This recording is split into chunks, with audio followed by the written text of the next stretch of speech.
তাকায়া দেখ তোমার এক বান্দা এক হাতি চলবে আমাদের সঙ্গে প্রতিবন্ধী মানুষ সঙ্গে আল্লাহ এই রহমতের মাসে তার প্রত্যেকটা রোজাকে কবুল করুন আমিন।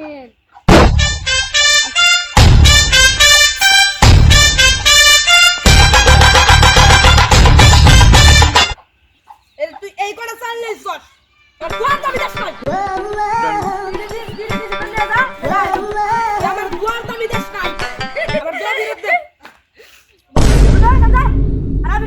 আল্লাহ যখন চললে ঢেলে দে। প্রতিবন্ধী মানুষ আমাদেরকে কেউই পছন্দ করে না। আল্লাহ গো, ওই বান্দা আমার দিল না। আল্লাহ গো, আমার মতো তার যেন প্রতিবন্ধী করো। আল্লাহ গো, আমার হক সে মাইরা খাইলো। আল্লাহ তুমি বিশ্বাস করবা না। আল্লাহ গো, যা দোয়া করবি তা তুমি কবুল করবা না।